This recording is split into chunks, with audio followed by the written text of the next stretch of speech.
Welcome to Breaking the Silence Mental Health Conversations with your hosts, Kim Olver and Dr. Richard Doss. Together, we'll break the silence and challenge the stigma by speaking now. So, take a deep breath, get comfortable, and let's dive in. It's time to start the conversation. Life gets busy, right? And so some of this stuff she might be able to get a clip or two. But life gets busy, and so a part of the question for me is,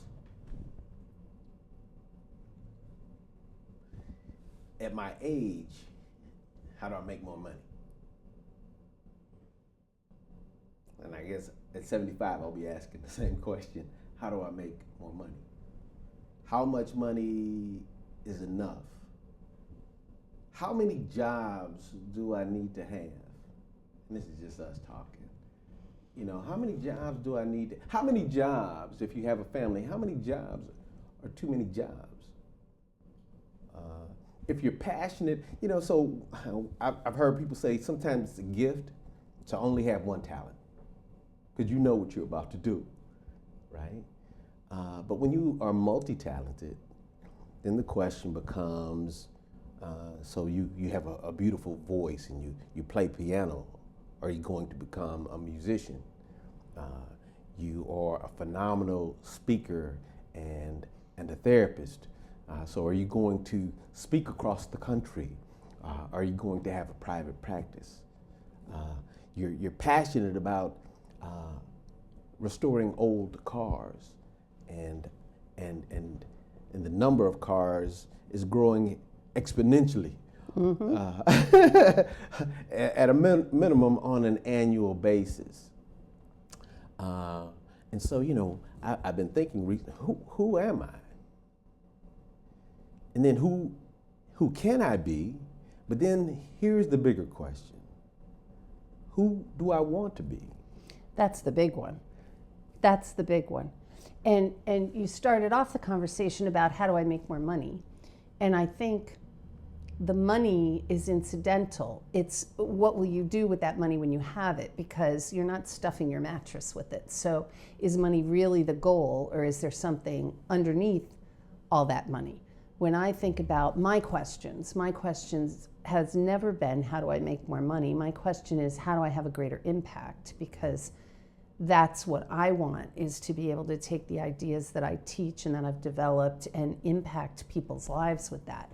Now, of course, that doesn't happen when you have no money, so you need to have money to be able to have the impact. So I think when we get clear about what is the thing that we really need, I think the other things will more likely either be attracted into our life or fall into place, but we have to be deliberate about it. And I recently read the book, I think it's called The One Thing. Oh, wow. I love the title. Yes, you should read it, honestly, because it's about the word priorities is not the word that began. The origin of priorities is priority. There was no word that meant the plural of priority, because you cannot have two priorities. Oh, wow. You have to know what is the one thing. And this book was recommending, if you take every working day and spend 4 hours on the priority, you still have 4 more hours if you're working an 8-hour day. And I know you're probably doing a 16-hour day like I do. So if that's true, then you have another 12 hours to work on anything else you want. But you have the priority, and you put all of your time, energy, and attention for 4 hours without interruption into that one thing. And then you're free to do whatever else you want to do. But you've got to put the time, energy, and attention into that one thing in order to be successful. One of the things I talk to my clients about frequently is you have to have something, and this is my personal and professional belief, you got to have something that you're excited about. Yes. Something that you're passionate about. Get you out of bed in the morning. Come on now, something that you get up early for, something that you go to bed late for, something that you're doing up until the shower that you take before you walk into breaking the silence. Yes, yes, yes. It's all good, but I'm all in. It's also about the thing you can do and absolutely lose time doing it. It's like you start it, and when you're done and you feel, oh, that was a good run, and you realize, oh my gosh, 5 hours just went by. I thought I'd been here for an hour. You know, it's crazy how time stands still when we're doing that one thing that we absolutely love. I am building a 1967 GTO. Ooh, a goat, baby. That I just put an LS engine in, that I pulled myself. So engine, transmission, and this past Wednesday, for the first time. You turned it on? Oh man, it Did started it purr? up. Oh, and it purred. It purred. It purred. I needed a pigtail, a plug for the fuse block. I spent 4 hours at the junkyard this morning.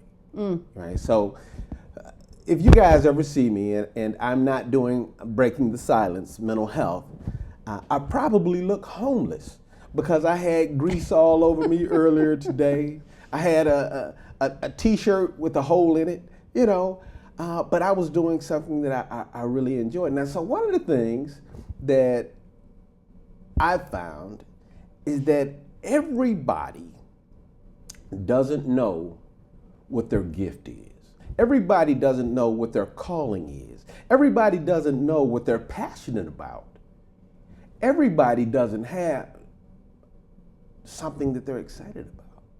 And so, wow.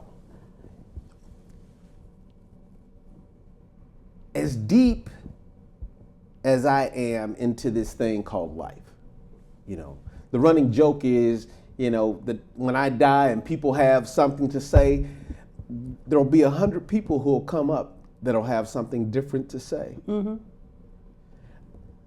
I didn't know Richard restored old cars. I didn't know Richard played an instrument. Somebody will say, I didn't know Richard was a psychologist. I just found out today you do music therapy. I didn't know that. I knew you were a psychologist. I know you play the saxophone, but you do music therapy and teach guitar lessons. Right. 2 things I didn't know about you. Wow. So I say this, and I'm only half joking. I'm still trying to figure out what I want to be when I grow up. And I'm only half joking. Well, that's so fascinating. I've often thought about our conversations and how, while we have a lot in common in this helping profession that we do, we also have a lot of differences in how we work with people, in our underlying beliefs about humans and what they need and what makes them tick. And I'm exactly the opposite. You may have heard me say that in 5th grade, I thought I was going to be a psychiatrist, but I didn't really know what a psychiatrist was. Right. I knew that there was a woman on Young and the Restless who was a psychiatrist, and I wanted to be her when I grew up. And she basically, on the TV show, she wasn't prescribing medication like psychiatrists do. She was basically talking to people like a clinical psychologist or a counselor would do. Mm-hmm. And that's what I do. And you know, I considered other things along the way. I was really good in calculus in school, and there was a family friend who was trying to talk me into being a surveyor. And I was very spiritual as a young person, and so I considered doing missionary work. I mean, there were things I thought about, but, and I thought about being a concert pianist because I have been taking piano lessons since I was in 1st grade. Yeah. But I'm so glad that I followed what I really had an inner knowing was the thing I was supposed to do. And, I've never really looked back. And I've had no bad experiences doing it. Wow. Yeah, so we're completely opposite. I'm not searching at all. I have the thing, my one thing. So here I am at the age that I am, been doing what I've been doing for 30 years. And this week, I just started something that I have never done before. I opened a private practice and hung a shingle outside on a door. to say that I'm open for business as a clinical psychologist. And the thought came to me.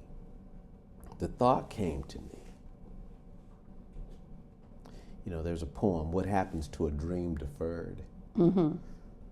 Does it rot? Does it fester like a sore and then run? I've had dozens of dreams, but I'm a person who executes. So I've had dozens of dreams to come true. And so the question that I thought we might talk about a little bit today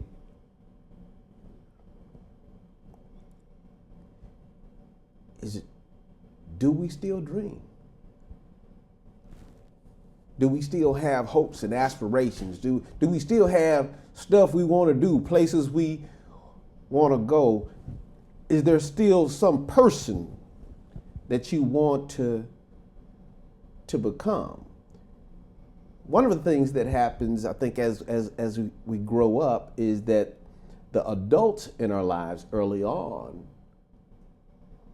unknowingly sometimes, I think they tell us to stop dreaming. Mm-hmm. And they tell us who they see us becoming, as if it were inevitability, instead of just their opinion. In Chicago, there are probably an untold number of little boys and girls who got broken legs as children, jumping off of garage roofs because they thought that they could fly. They thought that if they put their tooth under a pillow, that somehow magically the tooth fairy would give them a quarter. They believed that if they went to bed early on Christmas Eve, that Santa surely would come down the chimney. Whether they had one or not. And a chimney, he could come down a chimney that had a fire in it and leave toys that didn't catch on fire. The things that we believed. We believed that an Easter bunny on Easter would deliver chicken eggs. But I think that the bigger message that I'm trying to give is that somewhere along the way, somebody tells us that children are the ones that believe in things. Children are the ones that have dreams. But at some point in becoming an adult, you have to take on this dirty word called responsibility. The R word. Responsibility. Go to school, get a job. And start adulting. And be miserable, like your parents might have been. Oh, God. Work 2, 3, 4 jobs just to make ends meet. Yeah. And stop thinking about those foolish things you thought about as a child. And if I could go back even a little further, Richard, I 100% agree with what you're saying. I think about those little children who are maybe 6 months to 2 years old, when they first see themselves in the mirror and they recognize that when they move, the baby in the mirror moves too, and it's so delightful. And if you watch little children, they'll often kiss themselves on the mirror, right? And in that moment, they're loving themselves in the most pure form that there is. And what happens? Something happens that by the time people come to see you and I in their adult years, they don't even remember liking themselves, let alone loving themselves. And dreams require that you have faith and confidence and care, concern, and love for yourself to be able to execute. So what happens to those people who learn somehow that they're not good enough or they're not worthy or those dreams aren't for them?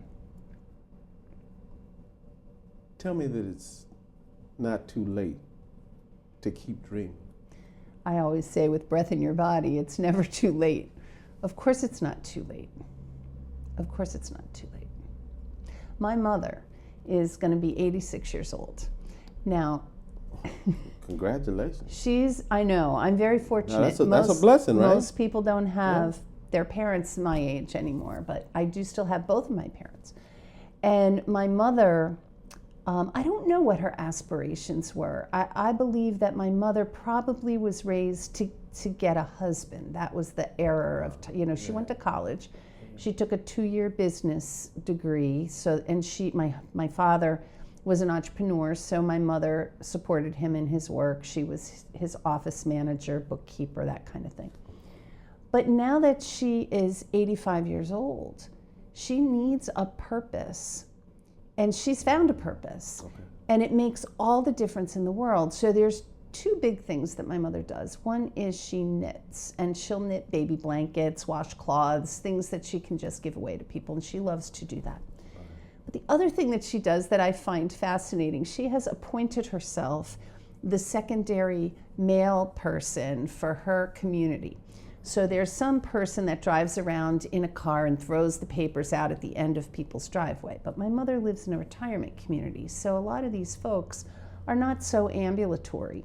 So my mother gets up in the dark at 5 in the morning, and she walks around her circle, which is half a mile, and there's 200 houses. Of course, not everybody gets the paper, but if they have the paper, she'll go pick up the paper and bring it to the door of the house and stand it up so the person doesn't have to bend over as far, and they can just walk to their door and pick up their paper. And sometimes that paper's underneath a car or a golf cart or a shrub, and she gets down on her hands and knees and she fishes it out from wherever it is, stands back up and does it all. This is an 85-year-old woman. Wow. So she's found something where she feels useful. People appreciate her. She knows she's doing a good service, and she's staying physically fit doing it. So it's never too late as far as I'm concerned. At 85, if my mother can find that purpose, I know anybody can find the purpose. You might have to modify your purpose. Like if you want to be a police officer and you're 60 years old, they may not let you be a police officer at 60.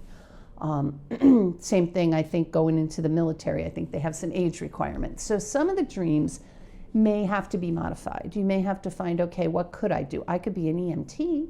That's something you could do. A firefighter, maybe. I don't know what the requirements are, but if the number one aspiration that you have may not be available to you because of age or your physical condition, you can think about, well, what would be the next best thing? Well, I guess one of the things that comes to mind is as you think about having that thing that is fulfilling, isn't always a job. So just like your mother, it's not a job.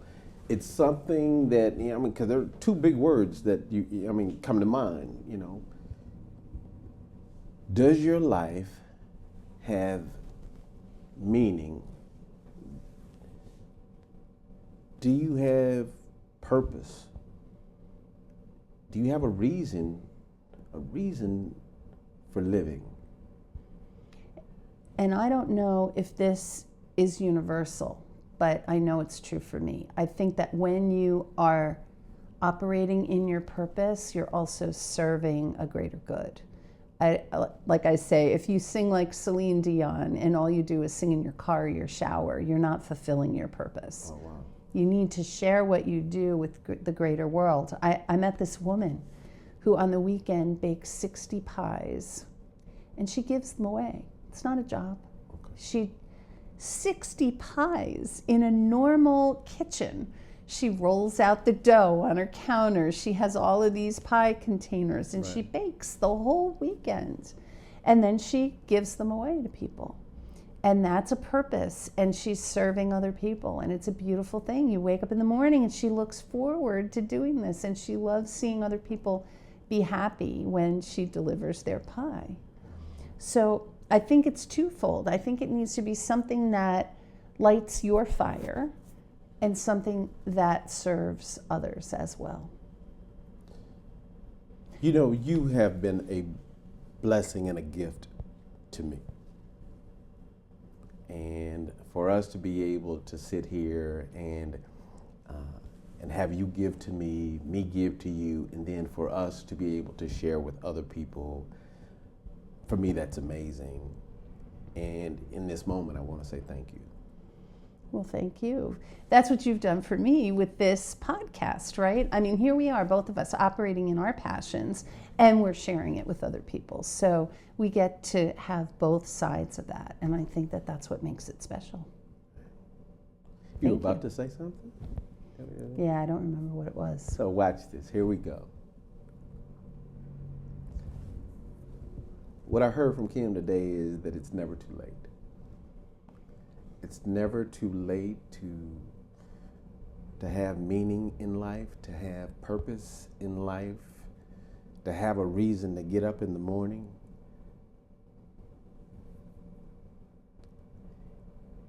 It's never too late for you to begin living the life that you want to live. Even when voices and people sometimes that you love have told you you're too old for that. People that you love have told you it's too late for that. Or you're not smart enough for that. Or pretty enough, or tall enough. You don't live in the right neighborhood. You don't have the right family. Mm-hmm. If you have nothing else, you have you. And if you have belief in yourself, if you believe that you can go to that place that you're trying to go, if you believe that you can get that degree that you want to get, if you believe that you can touch people on a daily basis, guess what? You can. And so I think Kim and I have the privilege of touching lives on a daily basis. She's definitely touched my life. I hope you are touching somebody else's life. And I hope somebody's touching your life. Could I add a disclaimer? Come on now. Come on. If the thing that you want to do is jump off a roof so you can fly, could you not try that at home, please? That's the one disclaimer I'd like to make, okay? Be safe out there. Right. But there were these two guys, though. There were these two guys. Orville and Wilbur? Come on. Right, that's right. Everybody said. Somebody thought that Orville and Wilbur were crazy. Oh, everybody thought they were crazy. If God meant you to fly, he would have given you wings. Right. Yeah, so it does take people who take risks to move us forward. It's pretty amazing what humans are capable of. And I would also like to say, if you're listening to this and you're thinking, I don't believe I can do that. I don't believe I'm good enough. I don't believe I'm worthy. I believe all those things that people told me. The guidance counselor at school who said I'm not college material, or whatever it might be. I would like you to go back to being that baby who saw yourself for the first time in the mirror and remember how much you loved yourself. And because it's not that you have to learn to love yourself. You loved yourself once. You may not remember it, but metaphorically go back to that moment and remember how beautiful you are and what you're capable of. So this has been Kim Olver and Richard Doss coming to you with Breaking the Silence Mental Health Conversations. Thanks for joining us, and I hope you tune in next time. I just want to say, if you have any topics or areas that you would like Richard and I to focus on in future videos, just drop a comment here. Send us an email at the address that's on the screen.